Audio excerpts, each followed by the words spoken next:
सुहास कांदे बद्दलचं मत गुलाब पाटील सांगतायत की हा एक नंबरचा डाकू आहे. डबल लावायचं, डबल विचार करायचा आहे ना. चल मी दाखवते काय असतं ते.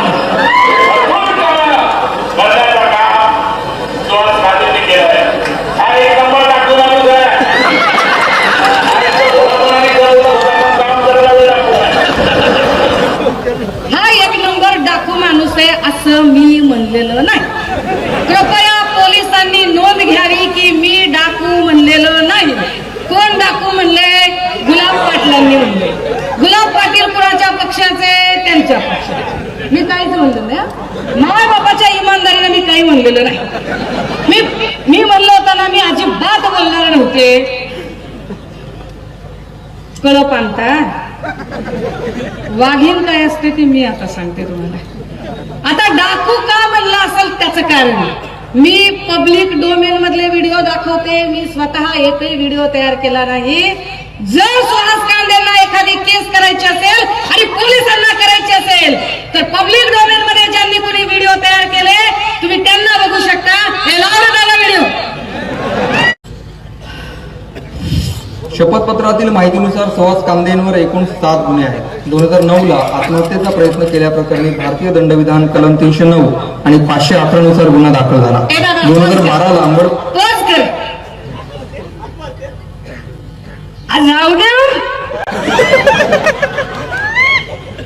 सुहास कांदे जुगार वाले होते हैं वो सामने चलते हैं. गुन्हा कशाचा आहे? आत्महत्येचा प्रयत्न केला म्हणून. कुणावर आहे? सुहास कांदेवर. अडवायची भाषा करतो, भाडोत्री माणसं आणून. कारण तुझ्यात जिगर नाही. तू तर बाबा इकडे आत्महत्या करायला निघाला. तू भाडोत्री माणसं आणतो. चला दादा पुढचं गुन्हा. पोलीस स्टेशनमध्ये बॉम्बे पोलीस कायदा कलम 142 नुसार कारवाई करण्यात आली.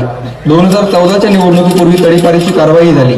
2016ला भारतीय दंडविधान कलम 420 पिट्टा पाडणे ह्याला म्हणतात माझ्या भाषेत. पिट्टा पाडणे. काय काय कारवाई आहे? कलम कुठली आहेत ती बघा नीट. मी केलेला नाही व्हिडिओ. महाराष्ट्र टाइम्स अत्यंत रेप्युटेड पेपर आहे. मी फक्त दाखवते. पब्लिक डोमेन मधला व्हिडिओ आहे. कलम सांगितलेली आहे. काय कलम आहे? भारतीय दंडविधान कलम 420. कलम 420 म्हणजे फ्रॉड करणे, फसवणूक करणे. सुहास कांदेवर फ्रॉडचा गुन्हा आहे. 420चा गुन्हा आहे. कलम 467. कलम 467 म्हणजे एखाद्याच्या मृत्यू पत्रामध्ये छेडछाड करणे आणि कागदपत्र बदलणे. काय आहे कलम? कलम 468 म्हणजे काय? कागदपत्रांची अफरातफर करणे. सुहास कांदेच्या समर्थकांनो खबऱ्या हो, मोबाईल चालू ठेवा रे. चालू ठेवायचे मोबाईल. आम्ही सज्जन लेकरं. पहिला वार आम्ही अजिबात करत नाही. पण जर कुणी केला तर त्याला चक्रवाढ व्याजासकट परत सुद्धा करतो. तुमचा नादच खुला करेल. 468 कागदपत्रांची अफरातफर असते. 471 काय असतं? काय असतं 471? ऑनलाईनच्या नोंदी असतात की नाही, डिजिटल नोंदी. आपण म्हणतो की ऑनलाईनच्या नोंदी बदलता येत नाहीत. ऑनलाईनची नोंदी जे लोक बदलू शकतात, ऑनलाईनची नोंद बदलण्याचा जर गुन्हा दिसला तर तो 471 मध्ये मोडतो. पोलिस हो, कलम चुकलं तर सांगा माया हो. तुम्ही बहिणीच आहेत माझ्या. तुम्ही वर्दीत असलं म्हणून काय झालं माया हो. तुम्ही तुमची ड्युटी करायला यायचं. तुमच्याबद्दल मला काय ती मात्र राग नाही, अजिबात नाही. तुम्ही तुमची ड्युटी करताय. पण एक आहे का माय, 4 महिन्यात त्यानं ताल करेल. 4 महिन्यानंतर माझीच बारी आहे. काय करायचं? चला बरं पुढे. कलम 406. कलम 406 विश्वासघात करणे. सुहास कांदेवर काय गुन्हा? विश्वासघात करणे, कागदांची अफरातफर करणे, फसवणूक करणे, ऑनलाईन मध्ये छेडछाड करणे, हे गुन्हे सुहास कांदेवरती नोंदवले गेलेले. चला पुढे प्ले कर रे दादा. 471, 406, 120 ब आणि कलम 34 नुसार फसवणुकीचा गुन्हा दाखल झाला. 2017ला खंडणी उकळणे प्रकरणी भारतीय दंडविधान म्हणा म्हणा म्हणा. कलम 386, कलम 506 आणि कलम 34 नुसार गंगापूर पोलीस स्टेशनला गुन्हा दाखल झाला. गुन्हा काय माहितलं का? खंडणी उकळणे. काय केलीस दादा? अपक्ष लोक हो, अरे तुमच्या बोटाला शाई लावायची का थुका लावायचा? बघा आता काय करायचं. अरे काय काय माणूस आहे बघा. ती कसली गुन्हे आहेत त्याच्यावर बघा तरी जरा. बघा गुन्हे कसले आहेत ते. आणि ह्या माणसाच्या साठी गोमूत्र घेऊन थांबणाऱ्या लोकांच्या मेंदूचं काय करायचं आता आपण? काय काय कलम 386 म्हणजे काय? कलम 386 म्हणजे जिवे मारण्याची धमकी देऊन वसुली करणे. सुहास कांदेवरचा गुन्हा दाखल, FIR क्लिअर कट. मी बोलले का? नाही. कोण बोलतंय? पब्लिक डोमेन मध्ये लिहिलेलं आहे का? आहे. इतकं कुणी खोटं सांगणार नाही, है की नाही? पब्लिक डोमेन मध्ये कुणाला पाहिजे असेल तर युट्यूबची व्हिडिओची लिंक देते मी, हरकत नाही. 386 म्हणजे जिवे मारण्याची धमकी देऊन खंडणी वसूल करणे. मग 506 काय असतं? 506 जिवे मारण्याची धमकी देणे, थेट देणे, हातपाय तोडण्याची भाषा करणे, इजा करणे. चल दादा पुढे. 2018ला भारतीय दंडविधान कलम 452 आणि 506 नुसार गुन्हा दाखल झाला. 2019ला भारतीय 452 नुसार एक गुन्हा दाखल केलेला आहे. 452 नुसार गुन्हा दाखल करणे म्हणजे काय माहिती असते का? 452 नुसार गुन्हा दाखल होणे म्हणजे स्त्रियांची छेडछाड करणे. वा वा. गाडी समोर आलेल्या बाया बापड्या हो, मला तुमच्याबद्दल सहानुभूती आहे. पण जो बायकांचा सन्मान करू शकत नाही अशा माणसांच्या साठी तुम्ही तुमच्याच बहीण लेकीची गाडी अडवायला निघालात. कशा पाय माय? फक्त 200 रुपयासाठी नको ना माय असं करायचं. फक्त 200 रुपयासाठी नाही करावं. दादा जरा जास्त देतात का? म्हणजे मला माहित नाही बरं का. 200 देतात का 250 देतात बघा काय ते. मग पुढे अजून एक आलं 452 स्त्री मनाला लज्जा उत्पन्न करणे. 467 म्हणजे काय असतं माहितीये का माय? बॉन्ड पेपर, ऍफिडेव्हिट असतात ना, ऍफिडेव्हिट दिलेले असतात. त्या ऍफिडेव्हिट मध्ये पुन्हा खडाखोड करणे, मृत्यू पत्रच बनावट करणे. आता ते कुणाचं केलं एवढं बघायला मला वेळ झाला नाही, नाहीतर तेही सांगितलं असतं की मृत्यूपत्र कुणाचं बनावट केलेलं आहे. मृत्यूपत्र बनावट करण्याचा गुन्हा वाघावर आहे. काय राहावं काय राहावं बोलू नये आपण, जाऊ दे तिकडे. चला दंडविधान कलम 420, 467, 468, 471 आणि कलम 34 नुसार सरकारवाडा पोलीस स्टेशन मध्ये गुन्हा दाखल झाला. 2019ला भारतीय दंडविधान कलम 341, 348, 387, 506(2) आणि कलम 34 नुसार गुन्हा दाखल झाला. सुहास कांदेंविरोधातल्या या प्रलंबित केसेस आहेत, पण त्या पलीकडे जाऊन त्यांची राजकीय कारकीर्द सुद्धा जोरदार चर्चेत राहिली. सुहास कांदे मूळ निफाड तालुक्यातले. 2006ला मनसे स्थापन झाल्यानंतर मनसेतूनच राजकारणाची सुरुवात केली. 2008ला राष्ट्रवादीत सादर केली होती आणि त्यानुसार त्यांच्यावर असलेले गुन्हे सुरुवातीला पाहू. आता काय काय सांगितलं ते नीट लक्षात ठेवा बरं का, की सुहास कांदेची कारकीर्द मनसेतनं सुरू झाली 2006ला. 2008ला वाघ राष्ट्रवादीमध्ये आणि मग 2012ला पुन्हा काहीतरी 2014ला ते आमच्याकडे आले. कारण आमच्याशिवाय कुणी पद करूच शकत नाही ना. निवडून येण्याची गॅरंटी आम्हीच देऊ शकतो, कारण उद्धव साहेबांकडे तो विश्वास आहे. त्या विश्वासामुळे निवडून आला होता.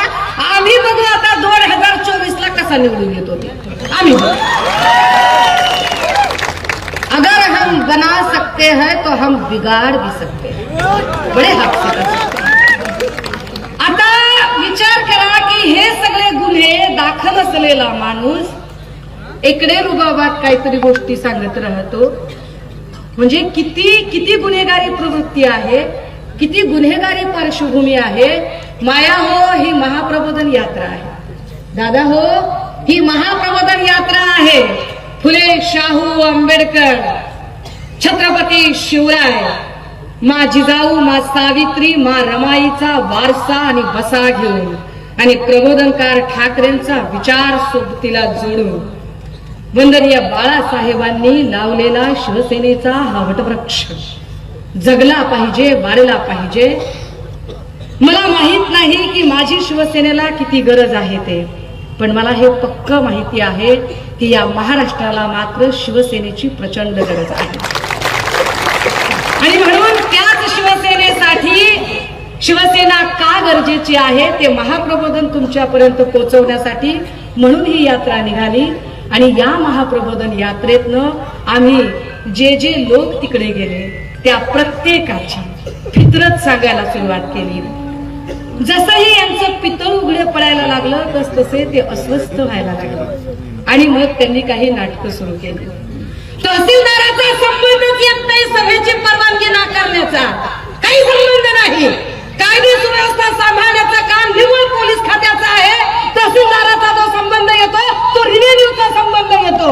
जर महसूलशी संबंधित गोष्टी तहसीलदार करतात तर का आणि कशासाठी तहसीलदाराने परवानगी नाकारली, तहसीलदाराला अधिकार कोणी दिले, आणि जर तहसीलदाराला जर पोलीस सभा रद्द करण्याचे अधिकार असतील तर मग पोलीस खात्याला काय महसूल वसूल करण्याचे अधिकार आहेत का?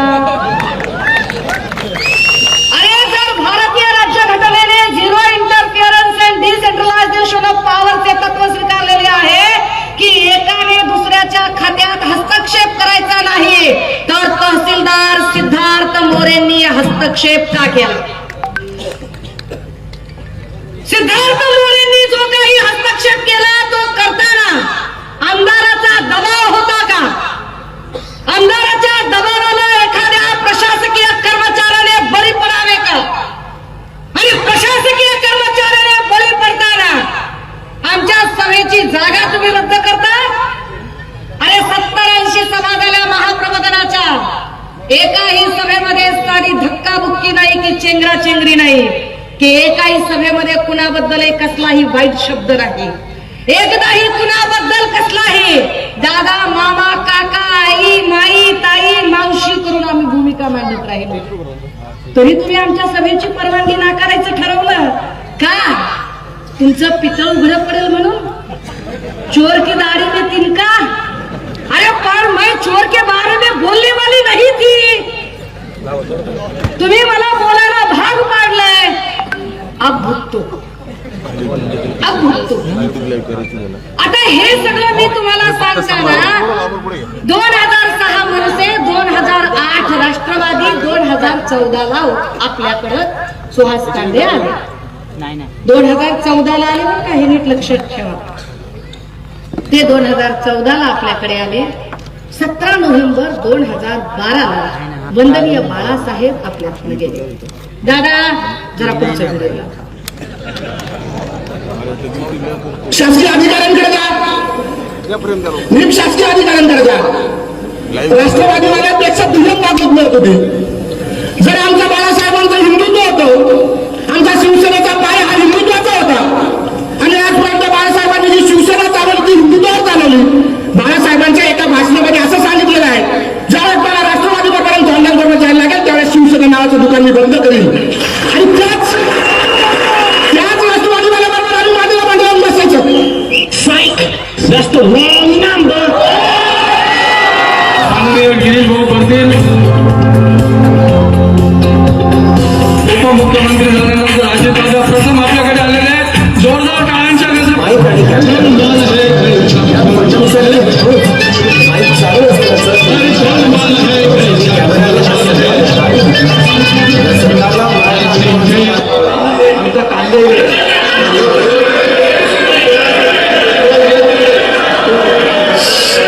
सुहास कांदेला आपण सांभाळूया, त्याला टेन्शन घेऊ देऊया नको. मी भुजबळला पाडलंय ऍक्च्युली, त्याच्यामुळे मी भुजबळचं फार काही मनावर घेत नाही. भुजबळ हा माझ्यासाठी फार शून्य माणूस. समोर बाकीचे ठीक आहे, आमचे आदरणीय संजीव भाऊ असेल, आदरणीय राजाभाऊ देशमुख असेल, मी त्यांचा फार आदर करतो. आता काय काय म्हणले ते तुम्ही ऐकले. सुहास कांदेचं असं म्हणणं पडलं की आम्ही राष्ट्रवादीच्या मांडीला मांडी लावून बसू शकत नाही. आता कुणाच्या मांडीला मांडी लावून बसलाय? कुणाच्या मांडीला मांडी लावून? बरं काय सांगतोय काय? सुहास कांदे असं सांगतात की बाळासाहेबांचं हिंदुत्व काय होतं, बाळासाहेब काय म्हणाले होते. कोण सांगतंय? सुहास कांदे. सुहास कांदे कुठं? राष्ट्रवादीमध्ये. कितीपर्यंत?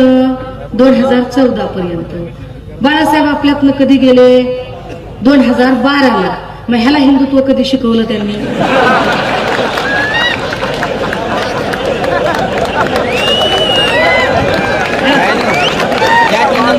अरे किती डुप्लिकेट लागावं माणसानं, किती डुप्लिकेट लागावं. मी म्हणलं का नाही नाद करायचं नाही माझं, नाद नाही करायचं. अरे तुम्ही 2012ची गोष्ट, तुम्ही 2012 पर्यंत नव्हता ठिकाण्याला. 2012 पर्यंत तुमची जी अवस्था होती, तुम्ही होतात कुठं? तुम्ही राष्ट्रवादीतच होतात आणि राष्ट्रवादी सोबत तुम्ही राहू शकत नाही. अरे बाबा, पण राष्ट्रवादीचे मग त्यावेळेला हिंदुत्वाचं काय झालं? बरं, मग तुम्ही जर राष्ट्रवादीत आधी मनसेत होतात, मग मनसे तो हिंदुत्ववादी होती. मनसेने तर राष्ट्रवादी सोबत युती केली नव्हती आणि राष्ट्रवादी पण हिंदुत्ववादी नाहीये. मग तुम्ही मनसेतनं राष्ट्रवादीकडे का गेला होता? कशासाठी गेला होता?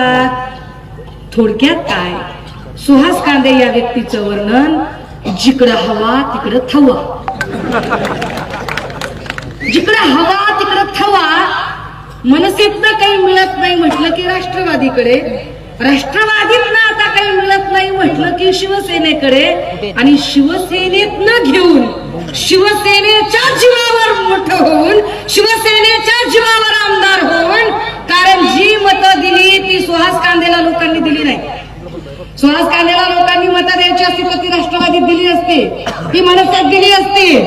मतं सुहास कांदेला मिळाली नाही, मतं शिवसेना उद्धव बाळासाहेब ठाकरे पक्षाला मिळाली होती. मतं शिवसेना उद्धव बाळासाहेब ठाकरे पक्षाची होती, मतं उद्धव साहेबांमुळे मिळालेली होती. उद्धव साहेबांचे कष्ट, संस्कार, विचारधारा, उद्धव साहेबांनी केलेलं काम, या सगळ्यांमुळे मिळालेली मतं. या मतावर तुम्ही निवडून येता आणि तुम्ही शेंड्यावरचं शहाणपण आम्हाला शिकवता आणि सांगता की तुम्ही हिंदुत्वासाठी गेलाय का, तर राष्ट्रवादीच्या मांडीला मांडी लावून बसत नाही. मग आता अजितदादा कोण आहे? अजितदादा काय आता झेकोस्लाविया का युगोस्लावियावर आले? तर कुठून आले तर अजितदादा? अरे राष्ट्रवादीचे नेते आहेत ना ते. मग आता का बोलत नाही? मी भुजबळांना शून्य समजतो, काय करणार? दादा तुझा पालकमंत्री कोण आहे आता? म्हणजे लायकी दाखवली की नाही त्यांनी? तुम्ही राष्ट्रवादीच्या मांडीला मांडी लावून बसू शकत नाही असं म्हणाला. अरे राष्ट्रवादीला तुम्हाला पायाजवळ बसवलं, पायाजवळ. तुम्ही सांगताय, तुम्ही भाषा करता. मला सुहास कांदे बद्दल चकार शब्द बोलण्यात इंटरेस्ट नाही. चकार शब्द अजिबात बोलायचं नाही. आपण ठरवलं होतं नाही बोलायचं विषय, आपल्याला काही वेगळे मुद्दे मांडायचे. परंतु तुम्ही विटाळ विटाळ होतो. हे मनमाड आहे. सुहास कांदे, मी आभारातनं नाही पडले. या मनमाड मध्ये मी 4थ्या ते 5व्या वेळेला येते. मगाशी बघितलं ना, इथल्या लहान लहान लेकरांची नावं मी ठेवली आहेत, त्यांचं बारसं मी घातलंय, बारसं जेवली मी त्यांचं. त्यामुळे आणि विशेष मी त्या मनमाडमध्ये बोलते ज्या मनमाडमध्ये माझ्या बापानं कायदा लिहिला, त्या बापाची इथं सभा झाली होती. त्या मनमाडमध्ये त्या बापाच्या अस्मितेची चाड असेल. काल कुणीतरी पत्र लिहिल्याचं सांगितलं मला. कुणी पत्र लिहिलं रे? कोण होती पत्र लिहिणारी? काय मला काही गरज कळला नाही. म्हणजे इकडं 200 मग तिकडे 700 रुपये होते का? किती म्हणजे मला माहित नाही बरं का. म्हणजे चपटीचा भाव काय ती मला माहिती. किती आहे भाव दादा? किती आहे? ह्याला किती माहिती आहे? नाही सांगते. लय अवघड आहे, लय अवघड.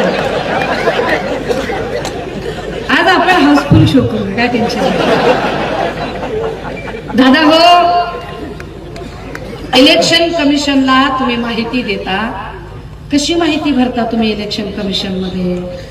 इलेक्शन कमिशनला जे काही अफिडेव्हिट सादर करायचं असतं ते अफिडेव्हिट फार खरं सादर केलं गेलं पाहिजे. ते अफिडेव्हिट सादर करताना तुम्ही अत्यंत खरी माहिती भरली पाहिजे. माझ्याकडे इलेक्शन अफिडेव्हिट आहे सुहास कांदे यांचं. मी कागदपत्रांच्या शिवाय बोलत नाही. मी अजिबात कागदपत्र हातात घेतल्याशिवाय कुठलीही भूमिका मांडायला जात नाही. आता या सगळ्यांच्या मध्ये जी काही भूमिका मांडली गेली, जी माहिती दिली गेली इलेक्शन कमिशनला, त्या माहितीमध्ये असं सांगितलं गेलं, मला वाटतं हे काहीतरी 2000 किती सालाचं आहे, माझ्याकडनं जरा क्रम खालीवरी झाला, माफ करा. त्यांनी माहिती भरली आणि माहिती भरताना सांगितलं की त्यांचं 2001-2002 सालचं जे दुसरं लग्न आहे आणि 2012 सालचं जे तिसरं लग्न आहे, एवढीच माहिती त्यांनी अफिडेव्हिट मध्ये दिली होती. 2014ला माहिती दिली. पहिल्या लग्नाची माहिती अफिडेव्हिट मध्ये भरली नाही. पण पहिल्या लग्नाची त्यांची जी माहिती आहे, माझ्याकडे लग्नपत्रिका आहे, ज्या लग्नपत्रिकेमध्ये चिरंजीव सुहास श्री द्वारकानाथ अर्जुनराव कांदे राहणार तामसवाडी यांचे द्वितीय चिरंजीव सौका पूजा कंसात वंदना श्री रामकृष्ण नागरे मनमाड यांची द्वितीय कन्या नितीन शुक्ल 7 शके 1920 गुरुवार दिनांक 21/3/2000 रोजी 12:46 शुभ मुहूर्तावर यांचा विवाह. ही 2000 सालचं पहिलं लग्न. या लग्नाचा डिवोर्स 2016 साली झाला. माझ्याकडे त्याचं डिवोर्सचा कागद आहे. हा 2016 साली डिवोर्स झालाय. अफिडेव्हिट मध्ये 2014च्या अफिडेव्हिट मध्ये 16 साली जर हा डिवोर्स कागद आहे तर 14 साली माहिती यायला पाहिजे होती. पण 14 साली ही माहिती आली नाही. 14 सालच्या माहितीमध्ये मात्र दुसऱ्या आणि तिसऱ्या लग्नाची माहिती आहे, पहिल्या लग्नाची माहितीच नाही. असो, मला त्याच्यात जायचं नाही, कारण मी अजिबात कोणाच्या व्यक्तिगत, मी फक्त हे इलेक्शन कमिशनला दिलेले अफिडेव्हिट या संबंधाने आपण फक्त बोलतोय. अजून एक कागद आहे आपल्याकडे राजे हो, नाशिक जिल्हा मध्यवर्ती बँक. काय आहे नाशिक जिल्हा मध्यवर्ती बँक?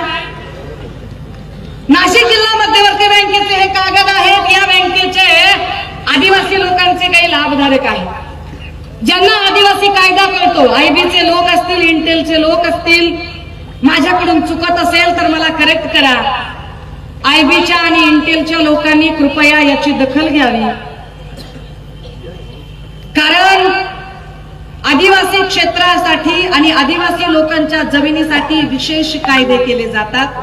या कायद्यानुसार त्यांच्या ज्या जमिनी असतात त्यांचे खरेदी विक्रीचे तर व्यवहार सहजासहजी होत नाहीतच नाहीत, पण त्या गहाण टाकता येत नाहीत.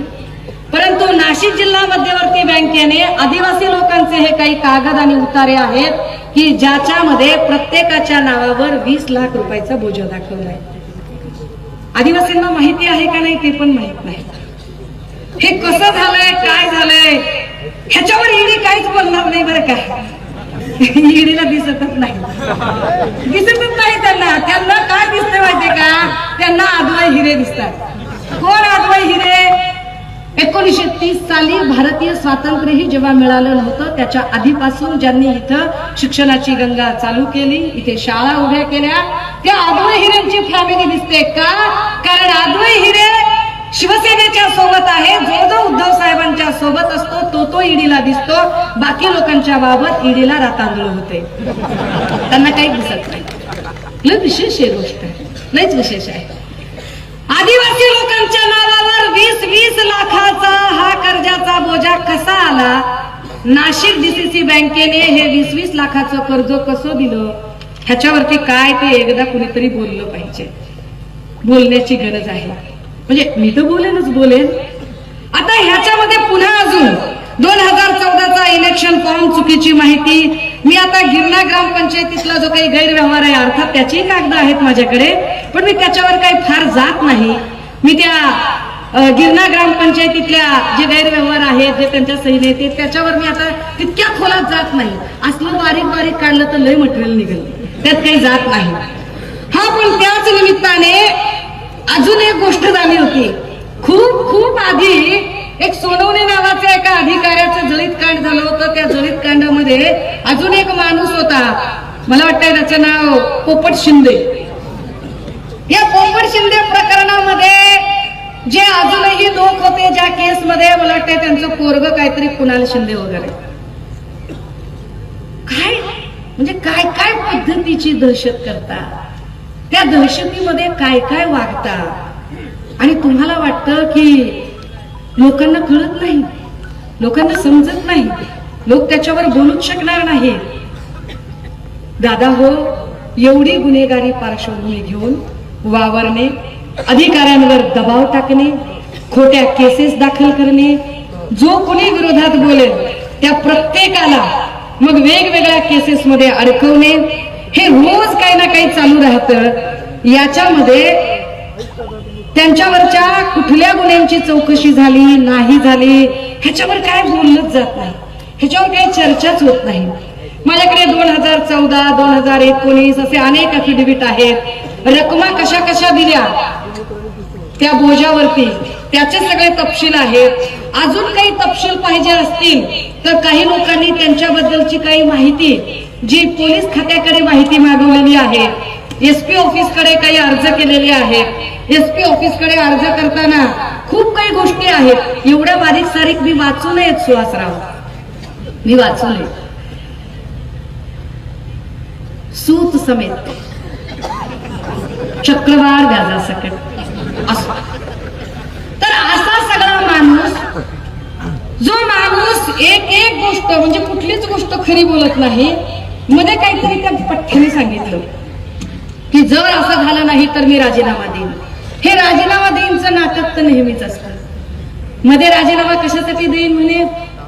आता तो व्हिडिओ माझ्याकडे कदाचित रेडी आहे का नाही, की पुढचा व्हिडिओ एखादा रेडी आहे का बघा. दुष्काळ जर जाहीर झाला नाही तर मी राजीनामा देईन वगैरे नाहीये.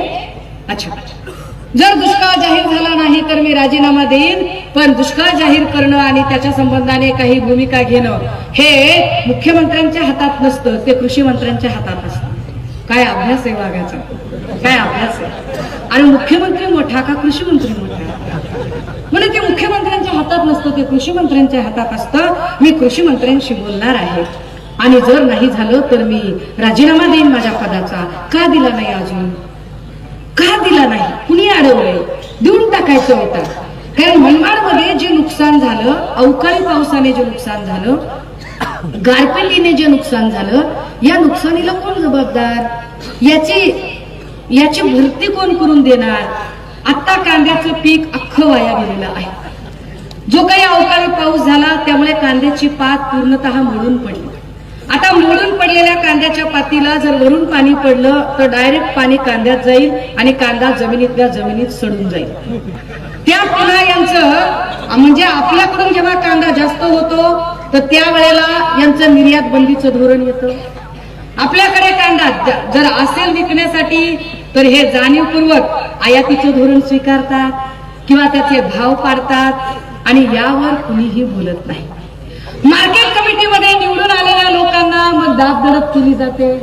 मार्केट कमिटीमध्ये निवडून आलेल्या लोकांना मग घाबरवलं जातं. दादा मला हात दाखवा पब्लिकला, दाखवा दाखवा, मलाच काय दाखवताय, दाखवच नाही. आता ह्या बिचाराची पोलीस कंप्लेंटच लिहून घेतली नाही. काय प्रॉब्लेम होता, पोलिसांकडे काय शाही संपली होती का, कम्प्युटर काम करत नव्हतं का, लेखनिक नव्हता, काही कळलंच नाही. आता लिहून घेतली का, किती दिवसांनी लिहून घेतली, 15 दिवसांनी. 15 दिवस लागले बरं का. एक कंप्लेंट लिहायला त्यांना 15 दिवस लागतात. पण शिंदे साहेबांची ती कसली तरी यात्रा होती आणि त्या यात्रेच्या रॅलीमध्ये ते काहीतरी त्या सुरवेचा आणि त्या कुणाचा तरी काहीतरी व्हिडिओ आला, तर त्या व्हिडिओवरची तक्रार मात्र 5 मिनिटात घेतली गेली. 5 मिनिटात. पण इथं माणसांचे हात तोडले जातात, पाय तोडले जातात, बोटं तोडली जातात, बोटं छाटली जातात आणि त्याच्या तक्रारीच लिहून घेतल्या जात नाहीत. हे एकट्या मनमाड मधले चित्र नाही, हे सबंध महाराष्ट्रातले चित्र आहे. राजीव सुहास कांदे नावाच्या माणसाला मी एकदाही व्यक्तिगत भेटले नाही. ना या माणसाच्या बांधाला माझा बांध आहे, ना याचं माझं धुरा बंधाऱ्याचं भांडण आहे. 40 पैकी एकाशी सुद्धा माझी कसलीही व्यक्तिगत दुश्मनी नाही. 40 पैकी एकाचही माझं धुरा बंधाऱ्याचं भांडण नाही. मग माझं का बरं मी यांच्या विरोधात बोलतेय किंवा का मी महाराष्ट्रावर फिरतेय, तर माझी अडचण अशी आहे की या सगळ्या लोकांनी भारतीय लोकशाहीच्या सोबत जो खेळ चालवला, भारतीय लोकशाहीची जी विटंबना करण्याचा प्रयत्न केला, भारतीय लोकशाहीमध्ये पक्षीय राजकारण अत्यंत महत्वाचे असते. पक्षीय राजकारणात चिन्ह महत्वाचे असते. प्रतीकांचं राजकारण फार मोठं असतं. त्या प्रतीकांच्या राजकारणामध्ये एखादा पक्ष, त्याची विचारधारा, त्याचं चिन्ह, या सगळ्यांना समोर करत निवडून आलेले 40 लोक काही खोक्यांच्यासाठी, काही गोष्टींच्यासाठी डिस्पोज होतात, गायब होतात आणि नंतर सांगतात की आम्ही हिंदुत्वासाठी गेलो. राष्ट्रवादी सोबत जाणे म्हणजे हिंदुत्व धोक्यात येणे. मग आता तीच राष्ट्रवादी जर सोबत आहे तर बाहेर का पडत नाहीत? प्रश्न विचारले पाहिजेत ना लोकांना. ते का बाहेर पडत नाहीत? आम्ही गेलो कारण आम्हाला लोकांचा विकास करायचा होता. काय विकास करायचा आहे बरं लोकांचा? काय मनमाडवाले हो तुमचा विकास झालाय? अरे 10-12 वर्षापूर्वी मी आले होते. मला वाटतं फुले शाहू आंबेडकर विचार मंचाने कार्यक्रम ठेवला होता आणि मी आले होते. आणि तेव्हा मला लोक सांगत होते ताई 40 दिवसाला पाणी येतं मनमाडमध्ये, 40 दिवसाला. हा, आता 1.5 महिन्याने येतं. आणि एक पाण्याची लाईन जी आमच्या गणेश धात्रक दादांनी आणली त्याच्यात पण काही चांगलं केलं तर मी केलं सांगायचं. दादा हो, साधा तुमचा पाण्याचा प्रश्न सुटला नाही. एकूण संबंध महाराष्ट्राचा विचार करता सगळ्यात कमी जिथे पाऊस होतो असं क्षेत्र असणारा तुमचा एरिया, या एरियामध्ये एक पाईपलाईन अन्न ज्यांना होत नाही, जी माणसं इथून रातोरात गुवाहाटीला पसार होतात, पण ती माणसं गेल्या अनेक वर्षात एक पाईपलाईन आणू शकत नाहीत. ती कुठल्या विकासासाठी गेली होती? काय काय दादा? अरे बोल की, आता का खाली बसलाय? ते बाबासाहेबांचाही पुतळा आणणार नाहीत आणि ते छत्रपती शिवरायांचाही पुतळा आणणार नाहीत. मी सकाळी असे काही व्हिडिओज बघत होते, तर अजून एक व्हिडिओ मला कांदेचा सापडला. त्याच्यात आशिया खंडात नाही असला पुतळा आम्ही उभा करणार. कुणाचा? छत्रपती शिवरायांचा. अरे दादा, नाशिक जिल्ह्यामध्ये भगूर हे जन्मस्थळ स्वातंत्र्यवीर सावरकरांचं आहे. सावरकरांबद्दल तुम्हाला प्रचंड प्रेमाचं भरता येतं. आधी सावरकरांचा पुतळा तर उभा करून बघा, ते जमतंय का बघा. राहिला प्रश्न छत्रपती शिवरायांचा, तर गद्दारांनी पुतळा उभा करूही नये. छत्रपती शिवरायांची स्वाभिमानी प्रतिमा ही इथल्या प्रत्येक निष्ठावंत मावळ्याच्या मनामनात आणि कणाकणात आहे. त्याच्यासाठी गद्दारांनी त्यांच्यावर बोलू नये आणि त्यांच्यावर काही त्यांनी भाष्यही करू नये. मग आता काहीतरी म्हणजे दर वेळेला मी राजीनामा देतो, मी अमुक करतो, दर वेळेला लोकांना इमोशनल करण्याची नाटकं करायची. आता काय नाटक? जर मराठा आरक्षणाचा प्रश्न सुटला नाही तर मी राजीनामा देईन. दे ना बाबा, का नाहीच दिला? का दिला नाही? म्हणजे माझ्यासारखी एखादी असते तर मी म्हणलं असतं ठीक आहे, आता मी या अधिवेशनात सहभागीच होणार नाही आणि राजीनामा तर देते, पण जोपर्यंत प्रश्न सुटत नाही तोपर्यंत मी निवडणूक सुद्धा लढणार नाही. जमलं? निव्वळ तुमच्या राजकीय कुरघोड्या करण्यासाठी तुमचं भुजबळ साहेबांचं तुमचं जे काही राजकारण आहे त्याच्यासाठी तुम्ही लोकांच्या भावनेशी खेळता, लोकांना वेड्यात करायचा प्रश्न करता. दादा हो, मी इथे आले ते तुमच्यासाठी. आणि का आले तर त्याचं कारण हे आहे, मला याची कल्पना आहे इथं आल्यावर काही मला फार मोठं मेडल मिळणार नाही.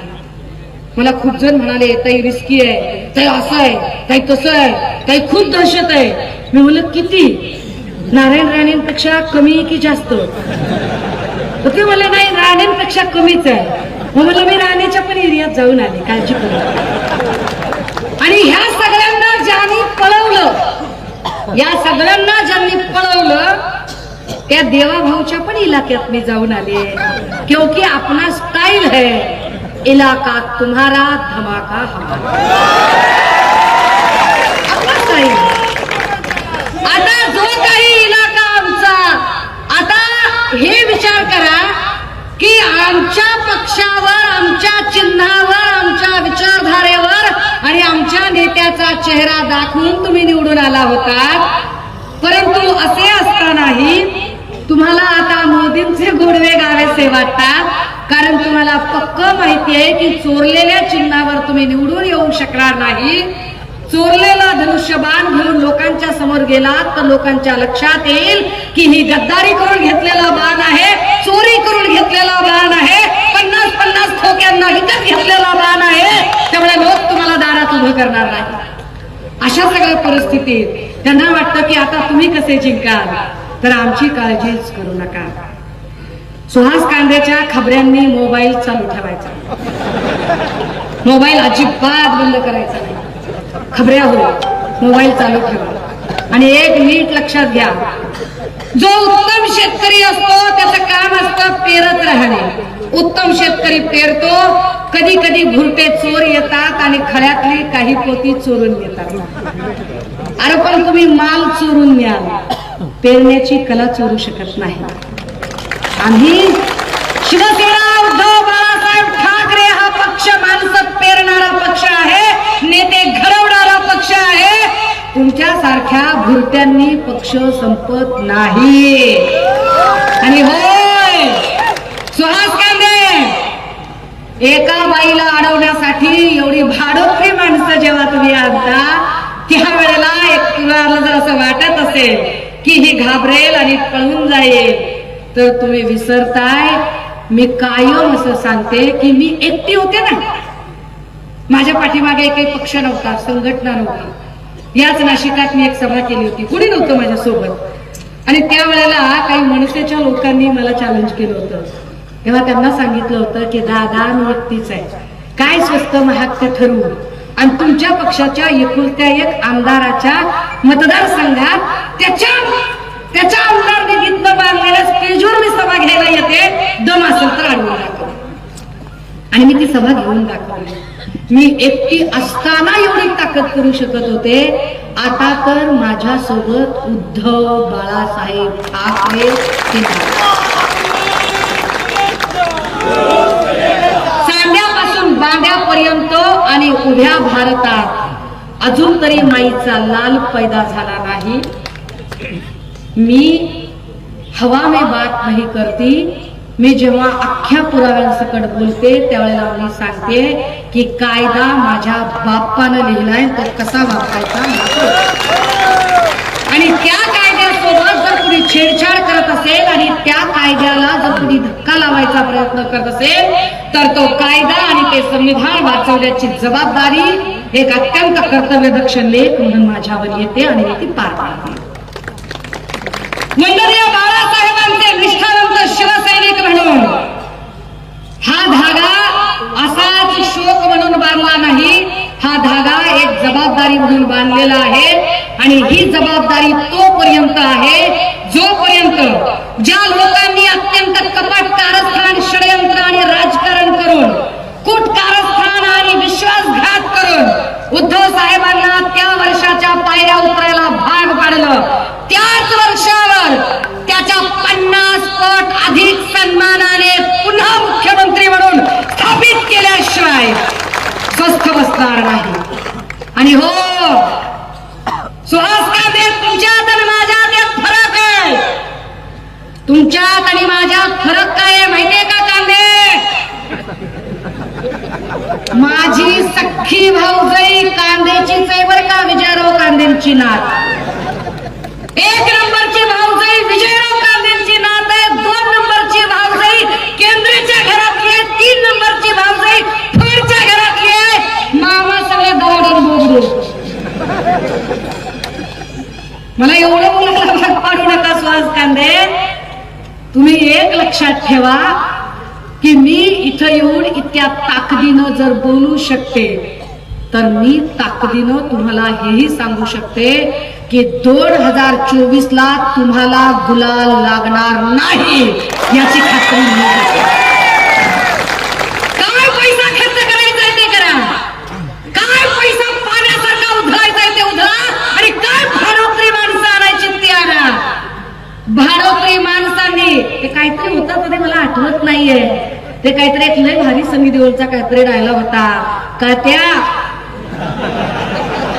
भापरे वाले कधी काटते नाही है का त्या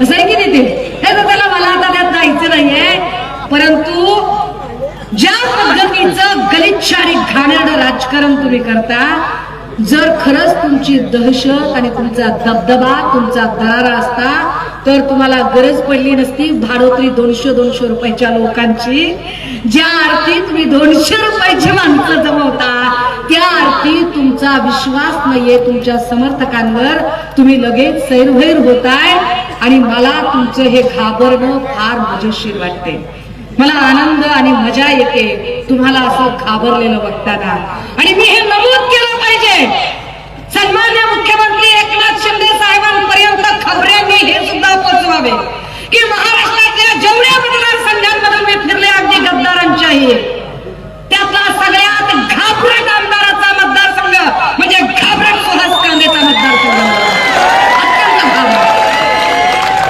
एवढा घाबरट माझ्या आयुष्यात बघितलं नाही त्यामुळे गणेश धात्रकजी पुढे व्हा पुढे कारण या देशाचा प्रॉब्लेम हा आहे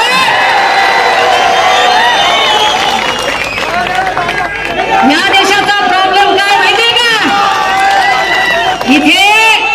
इथे सज्जनांच्या क्रियाशीलतेपेक्षा सज्जनांच्या दुर्जनांच्या क्रियाशीलतेपेक्षा सज्जनांची निष्क्रियता अधिक घातक आहे दुर्जन लोक क्रियाशील आहेत याची भीती नाही सज्जन लोक निष्क्रिय आहेत ही जास्त भीती आहे अरे दादा हो तुम्हाला जर तुमच्या पिढ्या घडवायच्या असतील ना तर 200 रुपयाला पिढी घडत नाही ना अरे पिढी घडवायची असेल ना तर पिढी घडवण्यासाठी शिक्षण लागते पिढी घडवण्यासाठी शाळा लागते येताना कॉलेजची 10-12 पोरं भेटली आणि ती म्हणतो ती ताई आमचं काहीच नाही आमचं एवढंच म्हणणं आहे आमच्याकडे मेडिकल कॉलेज नाही ताई आमच्याकडे कॉलेज पाहिजे ताई दवाखाना पाहिजे ताई मेडिकल कॉलेज पाहिजे ताई आमची गरज ही आहे आणि ही गरज ही माणसं पूर्ण करू शकत नाही जी माणसं निवळ गुंड पाळून जी माणसं निवडणुका लढण्याचा विचार करतात ज्यांना लोकशक्ती आणि जनसंघटन उभं करता येत नाही त्यांना गुंड पाळण्याची गरज पडते परंतु त्यांना कदाचित माहित नाही मला पुन्हा एकदा सांगावं लागेल सुहासराव तुम्ही मनमाडचे आहेत बरं का मनमाडचे आणि मी कुठली आहे माहितीये का मी ज्या इलाक्यातून येते त्याला मिनी बिहार म्हणतात मी बीड मधून येते त्यामुळे जरा विचार करा काही लोकांना वाटते अहो ती बाईच आहे हो साधीच आहे तिला काय कळते बाईच आहे ती तेवढे काय कळते मी उत्तम घोडस्वारी करू शकते मी उत्तम दांडपट्टा चालवू शकते मी उत्तम तलवारबाजी करू शकते मी उत्तम पैकी सगळ्या प्रकारच्या 4 चाकी गाड्या चालवू शकते मी उत्तम पैकी नेमबाजी करू शकते आणि होय मी उत्तम नेमबाजी नुसती शिकत नाही तर कणपटीला लावण्याचं जहर सुद्धा ठेवते नाच करायचं त्यामुळे 200 मला त्या 200 रुपयाचं लय कलर आले की 200 रुपयाचं काय म्हणजे अद्याप बिचाऱ्यांना खरं आपल्या बहिणी येतो पण त्यांनी असं नाही करायला पाहिजे किंवा 2000 रुपये तरी घेतले पाहिजे की नाही 200 रुपये म्हणजे लय कमी झाले हो असं नाही करायचं असं हे चुकीचं आहे बरं आता 50 खोक्यात किती पैसे असतील बरं हा जरा तरी काहीतरी मायलेज द्यावं की नाही असं नाही करायचं माणसाने हे 200 वाल्या आवाज तिकडे जावा अशी माझी अपेक्षा आहे साऊंड वाल्यानं तिकडे साऊंड लावलाय का नाही माहिती तिकडे साऊंड लागला पाहिजे 200 वाल्यांपर्यंत साऊंड गेला पाहिजे तिकडे साऊंड गेला पाहिजे साऊंड कारण लोकशाहीची थट्टा करणाऱ्या लोकांना असं वाटतंय की आम्ही वाटतील त्या पैशामध्ये विकत घेऊ शकतो आम्ही तुमचा स्वाभिमान विकत घेऊ शकतो आम्ही तुमची अस्मिता चिरवून टाकू शकतो आणि जर असे दबलेले राहिला तर कदाचित त्यांचं म्हणणं खरं ठरेल राजे हो मला जे कळतं ना त्याच्यानुसार मला बाबासाहेबांचं एक कोट फार महत्वाचं वाटतं की ते सांगतात 100 वर्ष शेळी म्हणून जगण्यापेक्षा एक दिवस वाघासारखं माझ्यासाठी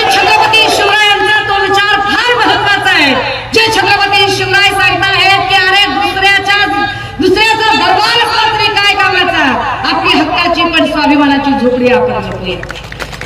सुषमा अंधारे, जर तुमच्यासारखी सुहास कांदे 10 पक्ष बदलत सत्ता आणि जिकडे हवा तिकडे थवा करत गेले असते ना, तर आम्हालाही सत्ताधाऱ्यांनी पायघडे टाकले असत्या. पण आम्ही स्वाभिमानी लोक संघर्षाची काटेरी वाट निवडणं पसंत करतोय, कारण आम्हाला खात्री आहे की ह्या महाराष्ट्राची सत्ता मत्ता अस्मिता टिकवण्यासाठीच म्हणून शिवसेना अस्तित्वात आली. त्या शिवसेनेचं मूळ ध्येय आम्ही विसरलेलो नाही आहोत. गणेश धात्रक असतील किंवा या मंचावरच्या संपर्क प्रमुखांच्या पासूनचे हे सगळे पदाधिकारी जे इथे थांबलेले आहेत. काही पदाधिकारी कुठे आहेत म्हटल्यावर मला गणेश दादा म्हणले, ताई कुछ किनारे पे भी है, सोच रहे इधर के उधर इधर के उधर. दादा हो, किनाऱ्यावरच्या लोकांना किंवा जे बाहेरून असतात ना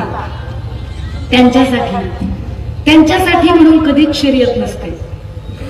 लोक हुरियो त्याच्यासाठी करतात, लोक चेअरअप त्याच्यासाठी करतात जो मैदानात खेळत असतो. तुम्ही मैदानात खेळत असाल तर लोक तुमच्या सोबत असतात. आम्हाला आनंद आहे की धात्रक आणि ही सगळी मंडळी मैदानात खेळायला सज्ज आहे. शिवसेना तुमच्या सोबत आहे. आणि होय, अहोरात्र जेव्हापासून प्रवेश केलाय तेव्हापासून दर दिवसाला एक गाव करत फिरते. काल मी पुण्यामध्ये होते, आज मनमाडमध्ये आहे, उद्या नाशिकमध्ये आहे. उद्याचा एपिसोड अजून उद्या मी सुहासवरती एक शब्द बोलणार, एक शब्द, कारण आपली पद्धत आहे. कुणाच्याही आपण मागे बोलत नाही. इलाक्यात घुसून बोललो पाहिजे, घुसून दम करायला घुसून बोललो पाहिजे. तर आपला तो ना ते काय म्हणतात तो स्टाईल आहे आपला. राजे या मनमाडकरांचा पाण्याचा प्रश्न, इथला मेडिकलचा प्रश्न, इथला कॉलेजचा प्रश्न, इथला शिक्षणाचा प्रश्न, इथली पाईपलाईन, या सगळ्या गोष्टी महत्वाचं. इथे एक बाबासाहेबांचं हॉस्टेल आहे त्यांच्या नावचं. मी मागच्या वेळेला आल्यानंतर त्या हॉस्टेलच्या तिथे गेले होते. अक्षरशः 7 इकडे तिकडे सरपटायला लागले. तिथलं काय केलंय, त्या बजेटचं काय केलंय ते मला कळलं नाही. विकासाच्या निधीच्या नुसत्या गप्पा मारल्या जात आहेत, बाता मारल्या जात आहेत, पण विकासाचं काय म्हटलं की ते टक्केवारीच मध्ये पुढे येत आहे. आता काही इतर मतदारसंघात गेले मी, किती टक्के बाबा, आता म्हणजे लोक 10%, 12%, 15%. मनमाडमध्ये टक्केवारी मला विशेषच वाटलं. इंटेल आणि आयबीचे लोक असतात बरं का ताई, पोलीस ताई, 22%, 30%. आता हे कसं करायचं? हे सामान्य जनता आहे. 22%, 30%. म्हणजे Suhas Anna you wanna commission, Anna you wanna commission काय आहे? 22% जर इथं कमिशनवर जात असतील तर लोकांनी कामं कशी करायची? या सगळ्यांमध्ये मला अजून एकदा पुन्हा एकदा मनमाडमध्ये यावं लागेल, कारण माझ्या बऱ्याच अशा गोष्टी आहेत की ज्या मला अजून बऱ्यापैकी सांगता आलेल्या नाहीत. त्याच्या काही टेक्निकल कारणं होती, मला माहीत नाही की पण TV9 आहे. TV9चे विशेष आभार की तुम्ही आलाय इथपर्यंत. पोचलं पाहिजे लोकांना, पोचलं पाहिजे. दादा हो, मला कुणाच्याही भावना दुखावण्याचा माझा अजिबात हेतू नव्हता, कुणाच्याही भावना दुखावण्याचा. पण तरी सुद्धा माझ्या बोलण्यामुळे कुणालाही वाईट वाटलं असेल, राग आला असेल, उपमर्द झाला असेल, चुकून माकून कुणाच्याही भावना दुखावल्या गेल्या असतील, तर अशा सगळ्या आयोजकांची, संयोजकांची, वक्त्यांची, श्रोत्यांची, नेत्यांची, कार्यकर्त्यांची, आजूबाजूला थांबलेल्या खबऱ्यांची यापैकी मी एकाची बी माफी मागणार नाही. मी माझ्या म्हणण्यावर ठाम आहे, एवढंच सांगते, थांबते, रजा घेते. जय हिंद, जय महाराष्ट्र.